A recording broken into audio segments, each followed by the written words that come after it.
today's class imene tikhale tikupitiriza topic yathu ya Newton's law of motion imene tikhale tikuona za Newton's third law of motion. Pongokumbutsana ma classes ambuyowa takhala tikukambirana za Newton's first law of motion, where we discussed about momentum, impulse, and then we discussed about Newton's second law of motion. And today we are going to discuss about Newton's third law of motion. So Newton's third law of motion, this states that for every force of action there is equal and opposite force of reaction acting on a body, or it states that a body exerts force on a body, then the body will exert a force on the other body. So Newton's third law of motion is trying to tell us that whenever there is a force, you are applying a force on an object. The force you are applying on the object will send back the same force imene wabanga apply. Ngaluri wabanga exert force yokwanira 20 newton. Ndekuti object imene wabangira exert force yokwanira 20 newton nayo so ibanga exert force yomweyo koma in opposite direction. Not if you are applying forward, the object will apply or will react backward. That's Newton's third law of motion. So let's see characteristics of action and reaction forces. So what are these action and reaction forces?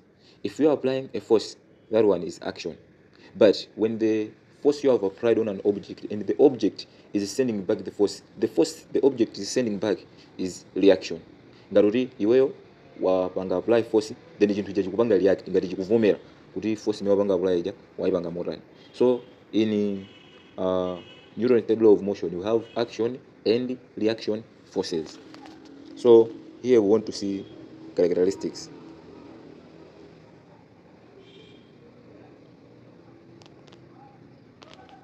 So we are saying they are equal in magnitude. When we say they are equal in magnitude, so mulingo wake umakhala ufanana.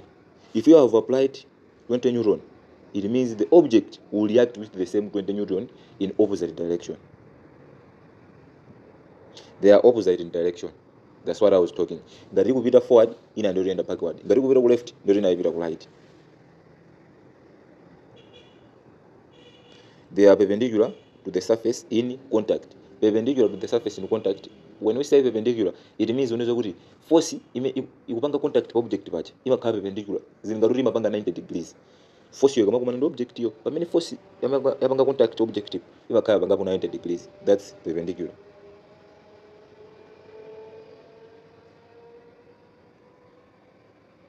They act along the same line of action. So reaction and action forces, they act along the same line.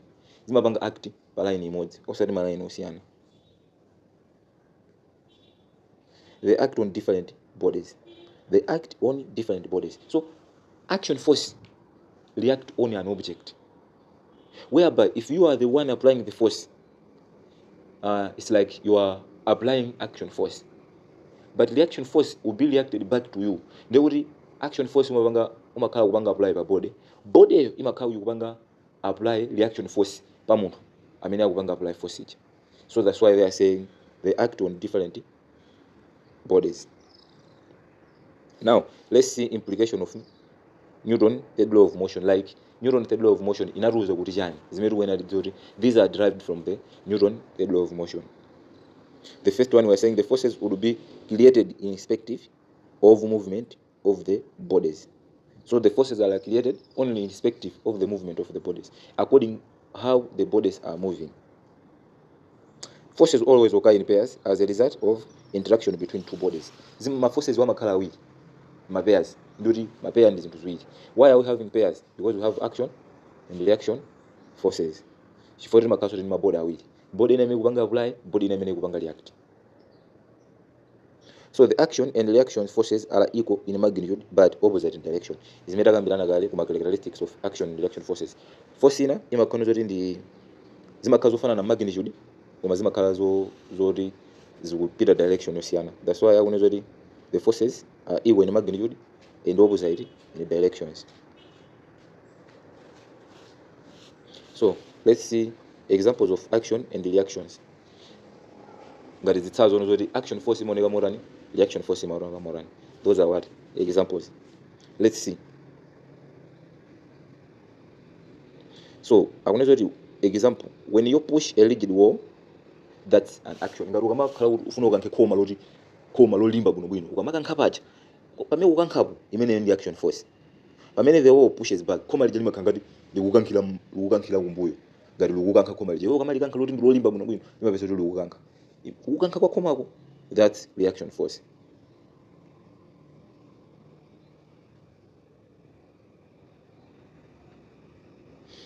A book placed on the table exerts action, while the table supports the book with reaction. Ukayika buku pa table paja, buku limakhala likupanga exert action force.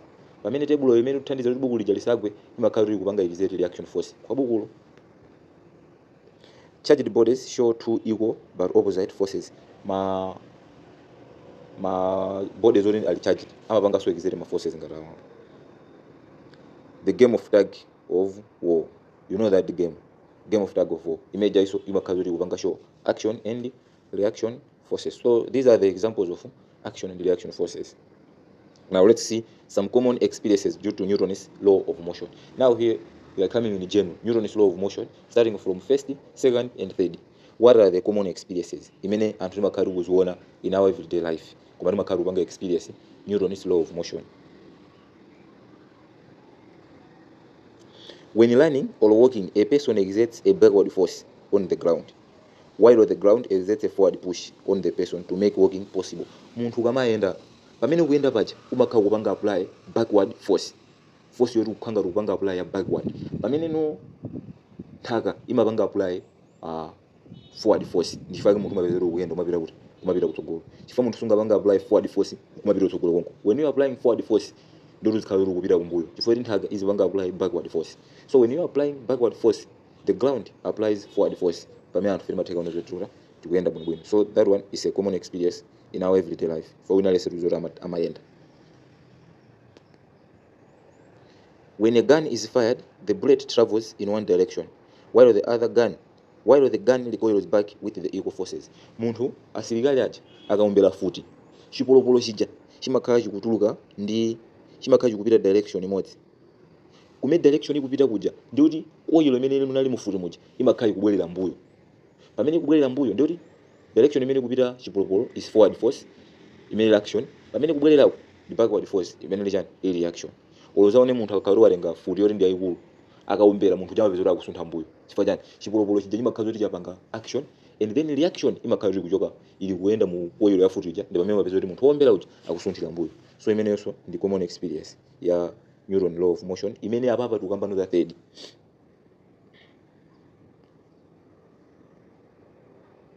A balloon will always move in opposite direction to the motion of the air inside it. Ukakhala zoti balloon ija waimanga ndi waimasula, imapeza kuti mpweya uja kutuluka kumapita uko, balloon ija imapita kumbuyo kwake.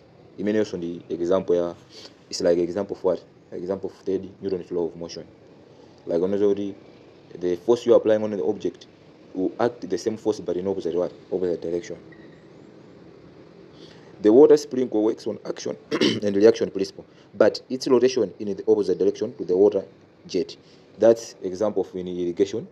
When the sprinkler water is rotating, madzaja kamatuluka, rotation ije imakhala kuenda in the opposite direction but with the same force imene madzaja akutulukira. Now let's see an example. That's mathematical example, or based on what we have discussed from third Newton's law of motion. So we're saying a 60 kg passenger rides in an elevator upwards at an acceleration of 2 meters per second square because of external force. What is the force exerted by the passenger on the floor of the elevator? Now munthu uyo anakwera elevator imene imapita mwamba, imene acceleration yake inali 2 meters per second square chifukwa cha external force. Na kuti tipeze noneza kuti ndi force yanji imene passenger anapanga exert pa floor ya elevator ija. So the thing we need ukaona funso like uzizifunso nozoti imene iyi ndi law yanji ya Newton. So this one is third Newton's law of motion. Imene force imene kupanga apply ndi force imene imapanga imakubwerera iwe mwini ngati unezoti reaction force. So let's see. If you know how to solve it, you can pause the video and try it. Compare. So we are saying net force is equal to initial force, the force applied minus mg. Mg is like mass times gravity. It means mass kupita ma neuron. It's like mg is equal to mass times acceleration. Why are we having mass times gravity? Fona zokuti chinthu chija chikuyenda upwards. Chimene chikupita mwamba chili ngati chikulimbana ndi chani? Ndi gravity, gravitational force. So for us to solve that problem of gravitational force, chifaka papa tupanga kuti mass times gravity. Then mass times gravity imakhala in neuron. So tingoneza kuti ngati initial force applied minus mass times gravity, ngati kuti tikuchotsera kaye gravitational force ija kuti titsale ndi force applied. Kuti tikatsala ndi force applied tikwanisa kuoneza kuti ndi force yochuluka motani imene passenger anapanga apply pa floor ya chani ya elevator. Chifukwa elevator apapa kuti chimapita mwamba. Ngati chimapita mwamba zilontho zene zoti chimalimbana ndi chani? Ndi gravitational force. That's why tapanga po ataonjezera po formula yathu mg. So zonsezi ndi chimodzimodzi times mass times chani acceleration. Remember tinayokambirana zoti resultant force ya chinthu chine chonse chimodzimodzi ma. Mukakumbukira kuma previous video kapena previous lesson amene takhala kukambirana. So in so doing tikupanga force applied nga imene fu minus mg is equal to ma, ndio tasiya net force ija. Then we are making force applied, that is subject formula. Imeza kale force applied on the floor is equal to mass times acceleration plus mass times gravity. Mass times imene gravitational force. Imene wabiro kwake tikapanga substitute tikhala 60 kg times 2 meters per second. Imene second square imene acceleration plus 60 kg plus 10 newton. Imene kumapiro kwake tikupeza unezo inali 120 plus 600. Imene answer yathu tupeza ndi 720 newton. So 720 newton is the force that a passenger applied on the floor of the elevator. Pamene passenger anali wa 60 kg, komano elevator imeenda 20 meters per second square. So because here we tapatsidwa acceleration komanso mass ya chinthu chicha, sitingangopanga unezo force applied on the elevator ndi sitingangonezo ndi chani? Sitingangonezo ndi 60 kg times 2 meters per second square acceleration. Chifukwa unezo kuti munthu akupanga go against gravitational force. Ndio tufunenge tipange so add gravitational force hiyo imene tikupanga chani? Tikupanga no mg. That's why we used mg there. Chifukwa chinthu chicha chimapita mwamba. Chikazori chinthu chicha chimapita pasi bwezi titachotsera gravitational force. Chifukwa when you are going down you don't go against gravitational force. Ndio mufunenge tichotsera. Koma apaphatikiza chifukwa munthu elevator imapita mwamba. Likupepa zoti mwandipetsetsa. So 700 newton ndimene napangidwa apply. Now here we want to see conservation of linear momentum. Remember we discussed unezo kuti impulse imathandizira kuti tivetsetse conservation of linear momentum. So we are here now to discuss the conservation of linear momentum. So the first thing tunezo kuti in the conservation of linear momentum, the first thing, consider two bodies A and B of masses m1 and m2 moving in the same direction with different velocities. Mupange consider kuti mulini ma object awiri, imene ina ndi A ina ndi B, imene ina ndi m1 mass ina m2. Zimene zinthuzi zikuyenda mu ma direction, zikuyenda direction imodzi koma ma velocity osiyana. Now tunezo kuti chifukwa zinthuzi zikuyenda direction imodzi koma velocity osiyana ndio china chikuthamanga kukosa chinzake. Oleta kazo object inayo ili patsogolo inayo pambuyo. Inayo patsogolo ikuyenda velocity yochepa, ya pambuyo velocity ya changu. Ndio ya pambuyo ikapeza yoyamba ija. Ifake tunaweza kuti on collision zinthu zichezeka gundana. A pushes B with force ngati force A, and B reacts by pushing A with an equal and opposite force B. Amene pandura kukamba za third law ya Newton's third law of motion. Force yomwe imene wapanga apply ngati wapanga forward, yomwe imapanga react kukankha iwe kupita mbuyo. So ngati object A ikupanga exert force on object B, not object B ipanga exert force yomwe in backward direction. So pazimezo tunezo that force A is equal negative force B. Chifukwa chantaika negative chifukwa zikuyenda mu direction osiyana.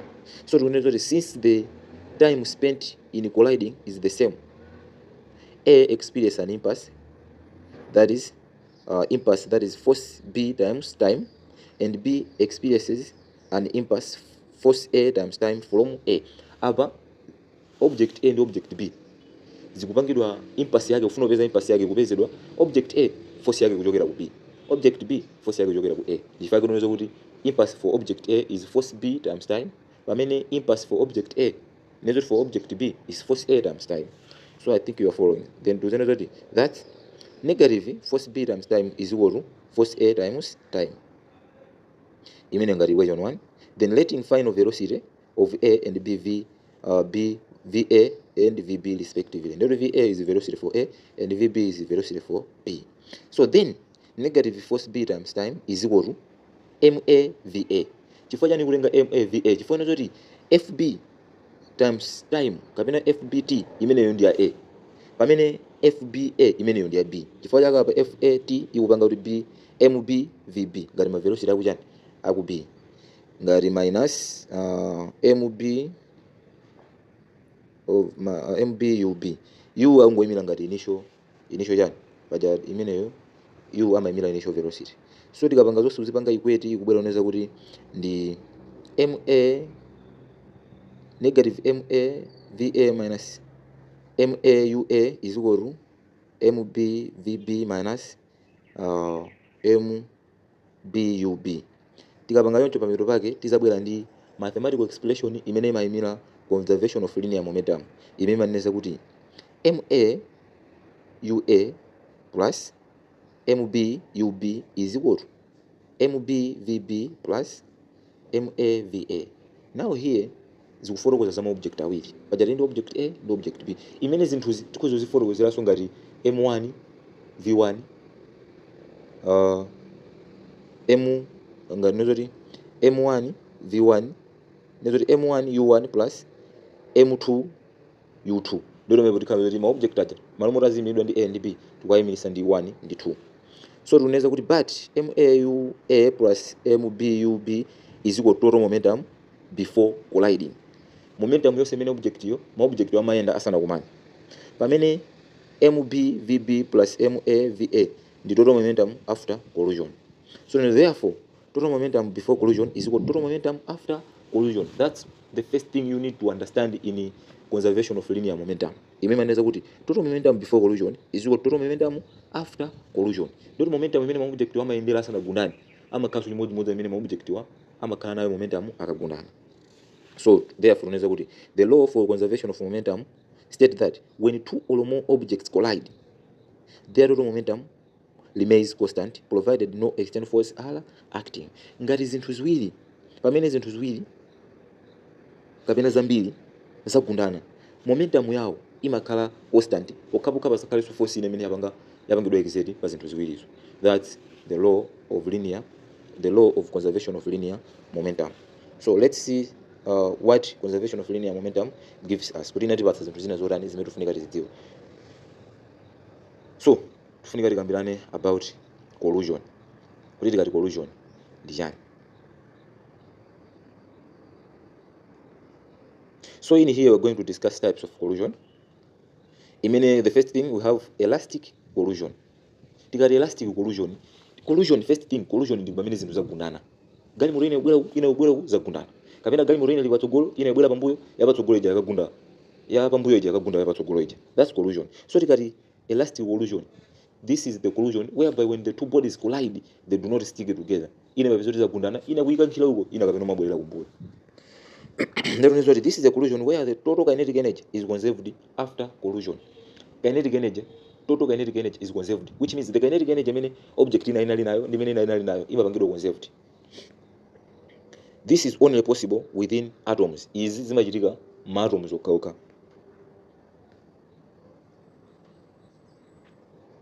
However, the collision between two smooth marble balls is appropriately elastic. Mwachitsanzo mukatenga mamabo awiri kwagundanitsa image and elastic. For kwagundanitsa ine mapezeka kupita usogolo ine kubwerera kumbuyo. That's elastic collision. Now in elastic collision, ndi pamene zinthu zija zikagundana sizimasiyana zimayendera limodzi. Zimakhala zaphalirana ngati stick together. This is when two bodies collide, their total momentum is conserved. Total momentum ngati kuti zimakhala zonse zidano zapanga chinthu chimodzi.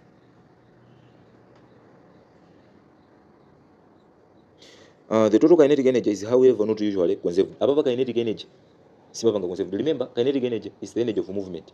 Ndizo zinthu zija zikakhala kuti kinetic energy yawo sinapangidwa conserved, zimafuna zipange kinetic energy ina yatsopano chifukwa zimakhala kuti zagundana zaphatirana.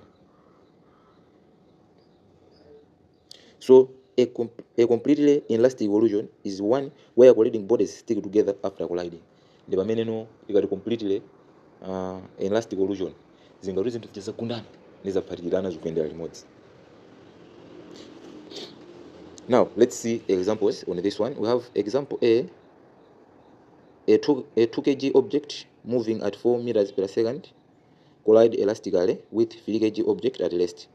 If 2 kg object's final velocity is 1 meter per second, what is the final velocity of 3 kg object? Nde ama problems are conservation of linear momentum. Ama chiro kamba kuneza kuti zinthu zinali elastic kapena inelastic. Kapena ama tugwisa chiro mauti stick together kapena bounce back. Akati bounce back they remain the elastic evolution. Akangoti stick together imeneyo ndi inelastic ngati sana chiro kukuzana. Now got a solution. You made the first thing to find out zinthu zimari batilalo. Tikano pa problem yathuyo atipatsa M1 atipatsa ndi 2 kg, M2 atipatsa ndi 3 kg, pamene V1 atipatsa ndi 4 meters per second square. Pamene V1 yemweyo, V1 wake ngati wa final velocity wa V1 ndi 1 meter per second square. Pamene V2 is 0 meter per second square. Final V2 velocity ngati kuti velocity ya object yachiwiri pamene nakatera siti kuidziwa ndi mene alifunso tipeze. Chifukwa cha ndaiko kuti V2 ndi 0 meter per second ndifuna kuti inali pa rest. Anazo kuti 3 kg object at rest ndio inali pa 0. Kena akichita gundidwe ndio chinayenda pa velocity yake ndi mene final V kodo 2 amene akuyimira final velocity of object 2 imene ya 3 kg. Now from here tibweretsa mathematical expression yathu ya linear momentum, conservation of linear momentum. Imene kuti M1 V1 plus M2 V2 is equal to M1 times final velocity of object 1 plus M2 times final velocity of object 2. Now patufunika tivetete. Ndifanya tuenzo kuti M1 times final velocity of object 1. Chifukwa kuti object 1 ili ndi velocity yake yoyambirira, ikagundana ndi chinthu chicha ikhalanso ndi velocity ina. Object 2 ili ndi velocity yake yoyambirira, ikagundidwa ndi chinthu chicha ikhalanso ndi velocity ina. So from here tingopanga substitute ma values amene ali mwambawo. Tikapanga substitute 2 kg times 4 meter per second, 3 kg times 0 meter, uku 2 kg times 1, uku 3 kg times v kodo 2 imene velocity of an object 2 after collision.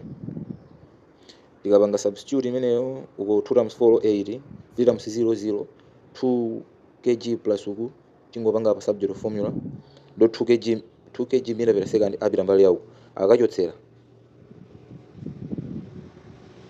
imene ukhala 8 minus 2 is equal to 3 v kodo 2. Imene tikapanga substitute formula tikachotsera kukhala 6 imene ukhala ndi 6 kg meter per second is equal to 3 kg v2.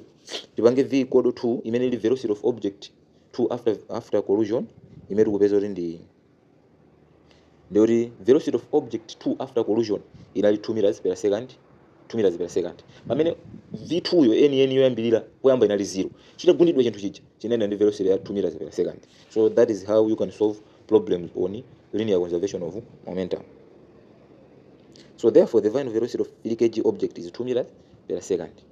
So if ma problem akuti akhala ophweka mufunika muzitha kupanga determine velocity ya object 1 ndi velocity ya object 1 yomweyo after collision itachitika, komanso velocity ya object 2 collision isanachitike ndi velocity ya object 2 yo collision itachitika. So let's see the final example. Last example inaweza kuti a 1500 kg car moving at 20 meters per second collides with a 200 kg car at rest. If the two cars stick together after the collision, what is the final velocity? So no hapa example nimapanga yoyamba ichi ndiyo zinthu zinagundana koma sizina patani like inelastic. Pamene zapanga stick iyi ndio ndi elastic collision zoti zinthu zijanu zagundana. Ina inelastic inelastic zagundana zikuyendera limodzi. Timasolva motani. Formula yake imakhala yosiyana. So we are saying solution given values M1 ndi 1500 kg, M2 2000 kg, V1 20 meters per second, V2 0 meters per second. Ukhoza kuona zoti zinthu zimene tikuzipanga determine apa ma values amene atipatsa sitikuonetsapo ma final velocity zinthu collision itachitika. Chifukwa choti velocity imene itapezeke yomaliza ikhala yazosezi zagundana ndio ingokhala velocity of these two objects after collision. Now formula imene magwisa ntchito ndi imene mati m1 v1 plus m2 v2 is equal to open bracket m1 plus m2 close bracket times v kankodolero kakatanthauza ndizo kuti velocity of all these two objects after collision before zimapanga stick together zikaphatikizana ndio zimayenda ndi velocity imodzi. Tingopanga substitute ma values yathu imene akuluika 1500 times 20 meters per second plus 200 kg times 0 meters per second is equal to 1500 plus 2000 kg times velocity of these two objects after collision. Imene ikapanga kurupeza 30000 kg meter per second is equal to 3500 kg velocity of these two objects after collision. Tikapanga divide tune solve for v kodolero imene v kankodolero is equal to 30000 kg meter per second divided by 3500 kg.